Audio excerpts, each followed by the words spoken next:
बांग्लादेश के हिंसा जिस तरह से अब बढ़ रही है, वो आसानी से लगता नहीं है रुकेगी, क्योंकि तमाम चीजों के बावजूद वो रुक नहीं रही है। हिंदुस्तान के ने अभी हाई कमिश्नर को उनको बुला के उनको काफी वार्निंग भी दी। जो डिमाश कहते हैं उसको, उस तरह से सारी चीजें कहा है। और जिस तरह से वहाँ हिंदुओं पर अत्याचार हो रहा है, वैसे पहले भी होता रहा है, ऐसा कुछ नहीं है। जब से इस पाकिस्तान बना है तब से हिंदुओं का वहां से पलायन लगातार चल रहा है, हिंदुओं पर अत्याचार होता है। और आज भी वहां कोई हिंदू है तो आसानी से वो रह नहीं सकता, ये स्वाभाविक चीज हो गई है वहां।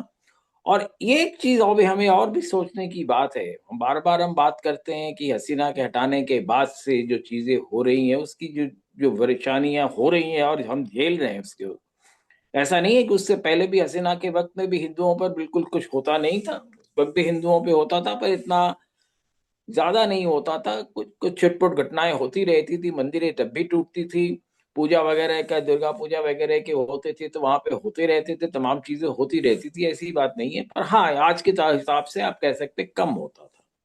देखिए, इसके लिए एक चीज हमें और सोचना पड़ेगा। दो इसके दो एक और वजह है। एक वजह तो है कि शेख हसीना ने जिस तरह से अपने लोगों के साथ उनको डील करना चाहिए था, वो नहीं किया उन्होंने।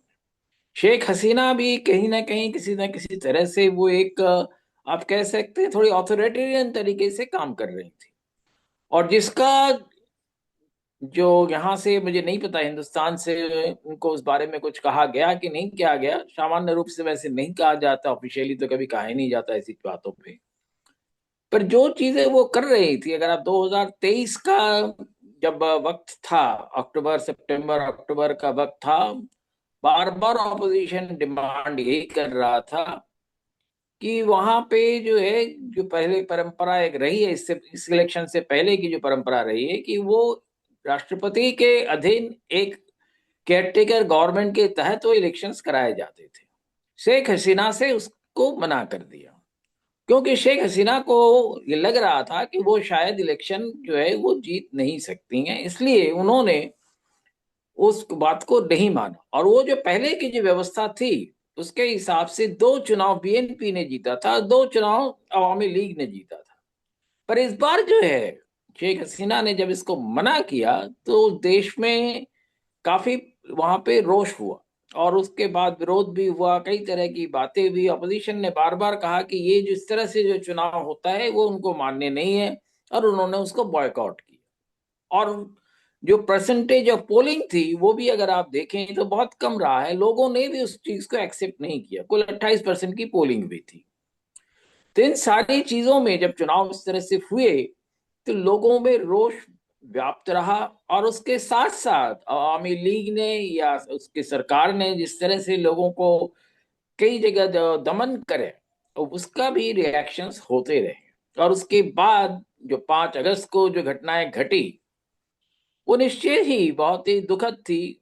और ये सबसे बड़ी ताज्जुब की बात उसमें यह है कि हिंदुस्तान ने हसीना को कोई इस बारे में पहले से शायद बताया नहीं, या बताया तो उन्होंने ख्याल नहीं किया उस पर, उस पर गौर नहीं किया।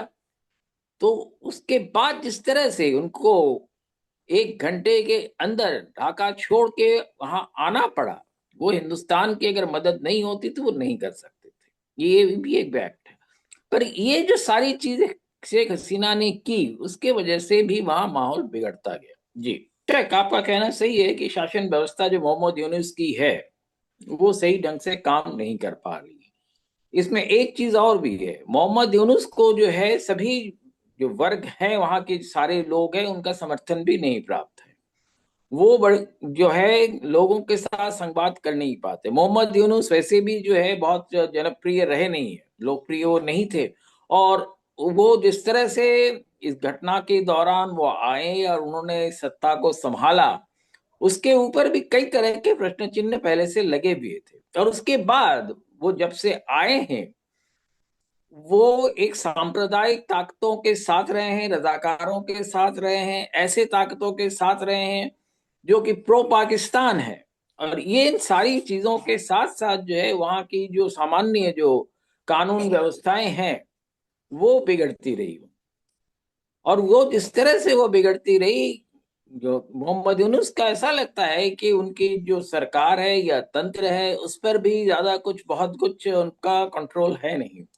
वहां पर देखिए, अगर आप ख्याल करें, हसीना का जब घटना घटी थी उस वक्त आर्मी ने और आर्मी चीफ ने जिस तरह से सूझबूझ से उसको टैकल किया था, इसके वजह से तमाम चीजों के बावजूद जो है वो चीजें बांग्लादेश में वहां पर किसी ना किसी तरह से उस वक्त के लिए कंट्रोल हो गई थी। पर उसके बाद से जब से हसीना मोहम्मद यूनुस की सरकार बनी है और उनके सरकार के साथ जो उनके एडवाइजर्स अपॉइंट हुए हैं और ये सारे लोग हुए हैं, वो कोई भी जो है जो आप कह सकते हैं कि गवर्नेंस के मामले में उनको लगता है कि या तो एक्सपीरियंस है नहीं, या उनको में ये कुवत नहीं है कि सारे लोगों को साथ लेके चल सके, और एडमिनिस्ट्रेशन के जितने भी पहलू हैं उन पर उनका कोई लगता नहीं है कि किसी तरह का भी, या तो उनकी से नहीं है या उनकी शाख जो है वो क्वेश्चन में है। तो शायद लोग उनका साथ वहां दे नहीं रहे हैं, और इसलिए आज जिस तरह से सारी चीजें हो रही है, कहीं ना कहीं एक चीज और भी है देखिए। एक तो ये है कि उनके जो पूरी उसमें उनका कंट्रोल नहीं है। दूसरा चीज एक और है, जिस तरह से प्रो पाकिस्तान एलिमेंट्स इस सरकार में बहुत बढ़ चढ़ कर आगे आ रही है, और उनका सीधा टारगेट होता है किसी ना किसी तरह से हिंदुओं पर होता है। जो घटनाएं आज घटी है उसके कोई मतलब नहीं था। जिस तरह से सारा जो विवत्स तरीके से, नारकीय तरीके से जिस तरह से इन लोगों के साथ व्यवहार किया गया है, वो बहुत दुखद भी है और चिंताजनक भी है कि अगर इस तरह से होता रहे और भारत के बिल्कुल करीब में, क्योंकि बांग्लादेश का कोई भी हिस्सा शायद ही ऐसा हो जो भारत के बॉर्डर से 200 सवा 200 किलोमीटर से ज्यादा दूर हो, ज्यादा से ज्यादा 250 किलोमीटर ऐसा ही है एक तरफ से अगर आप ले लें। तो ये जो बांग्लादेश जहां चारों तरफ से भारत से घिरा हुआ है, बांग्लादेश की घटनाएं निश्चित रूप से भारत के लिए बहुत चिंताजनक है। और वहां अगर इस तरह की सांप्रदायिकता बढ़ती है तो उसका सबसे पहला असर जो है, जो बॉर्डर के जो स्टेट्स है, खास करके पश्चिम बंगाल, असम, यहाँ पे बहुत ज्यादा पड़ता है।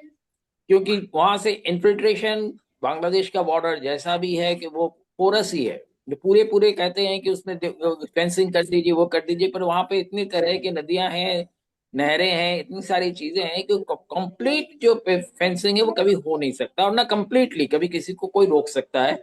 नदियों को क्रॉस करके लोग चले आते हैं, यहाँ तक कि कलकत्ता से सिर्फ अगर 40-50 किलोमीटर दूर पे जाए, वहां भी अगर आप देखें, लोग कई बार साइकिल से जो बॉर्डर पे आ जाते हैं फिर नाव से क्रॉस करके चले आते हैं, या साइकिल से ही चले आते हैं। कई बार ये रोज का आना जाना वहां लगातार सालों से चलता रहा, और इसको रोक पाना किसी भी सरकार के बस में नहीं रहा है। नहीं, बेशक हो रही है। देखिए, मोहम्मद यूनुस जो है, एक चीज जान लीजिए आप, मोहम्मद यूनुस के जिस तरह का भी है, उन्होंने एक और जरूर क्रिएट किया हुआ था।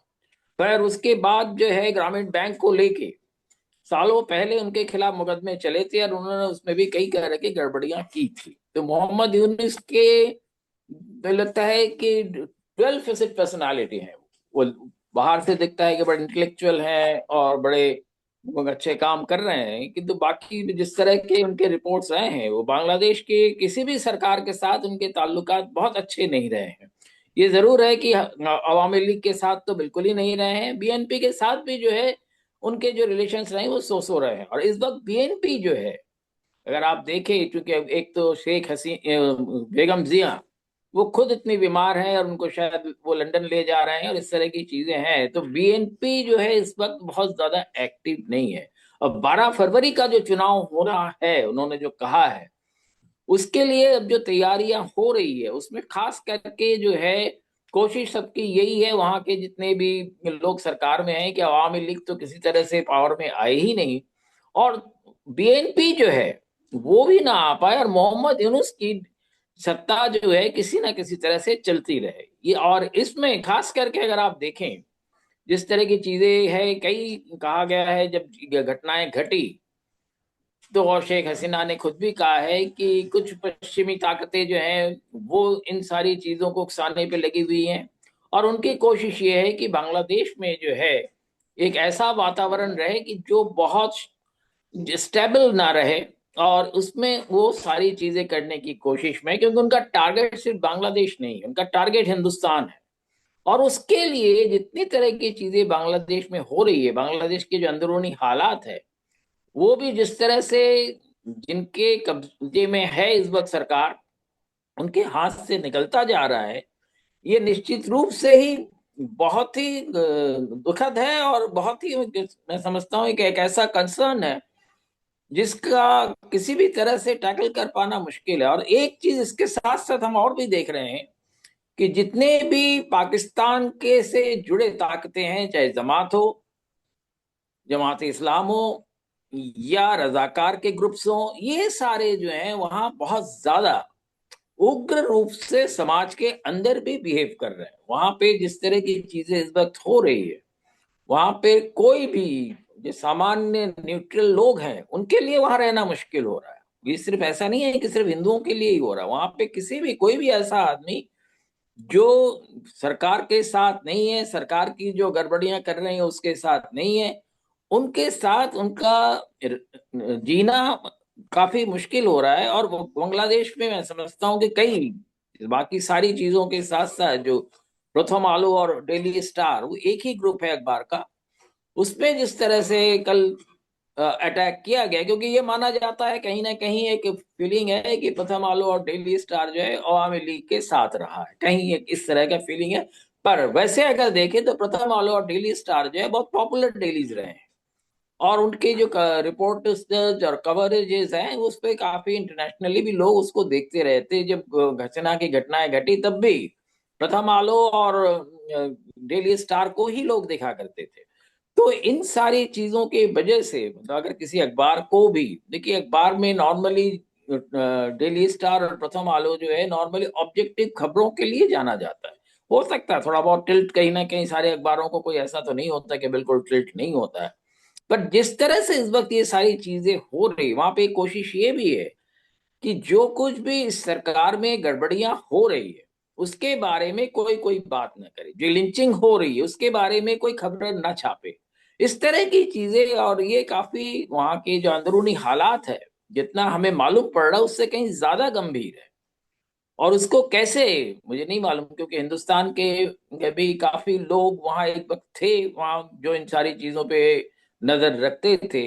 पर कहीं ना कहीं हिंदुस्तान जो है उसको भी एक सदमा ही लगा जब अचानक बेगम हसीना के साथ ये सारी घटनाएं हुई 5 अगस्त को, इस तरह से सारे लोग आ गए और पूरे सड़कों पे पूरा हुजूम छा गया। तो इसमें साथ एक चीज मैं समझता हूँ, हिंदुस्तान को एक चीज और करने की जरूरत है। हिंदुस्तान ने बहुत सारी चीजें अच्छी की है, पर हिंदुस्तान में एक चीज जो नहीं किया, जो इसको करने की जरूरत है, वो है कि हिंदुस्तान को एक स्ट्रॉन्ग इंटरनेशनल न्यूज एजेंसी बनाने की जरूरत है। देखिए बीबीसी जो एज ए न्यूज एजेंसी काम करती है, वो उसके साथ साथ वो ब्रिटिश इंटरेस्ट का जो है उसका भी ख्याल रखती है, और उन चीजों को ब्रिटिश सरकार जो है उन चीजों को ऑब्जर्व करते हैं, उस तरह से वो न्यूज डिसमिनेशन भी करते हैं। तो इस तरह के जो है खास करके जो इंडियन सब कॉन्टिनेंट में है, चाहे आप म्यांमार ले लीजिए, मालदीव ले लीजिए, श्रीलंका ले लीजिए, या आपके नेपाल, बांग्लादेश, पाकिस्तान, ये सारी जो जगह हैं, यहाँ पे हिंदुस्तान को कई तरह से काम करना चाहिए। और एक फ्री न्यूज एजेंसी अगर होता है तो वो किसी भी मुल्क के लिए एसेट होता है, उसकी कोशिश करनी चाहिए। और अभी जो चीजें चल रही हैं, आपका नेचुरल प्रश्न होगा कि आखिर इसका क्या होगा सबब। देखिए सबब अभी क्या होगा कहना मुश्किल है। अभी चुनाव जो है वो 12 फरवरी को हो पाएगा या नहीं हो पाएगा, इस पर भी लोगों को जो है शक है अभी, कि उन्होंने अनाउंस तो किया है पर जरूरी नहीं है कि 12 फरवरी को जो है चुनाव हो ही जाए। और चुनाव अगर होता भी है, जिस तरह के वहां के हालात है, निष्पक्ष होगा वो वोटिंग या नहीं, ये भी कहना बहुत मुश्किल है।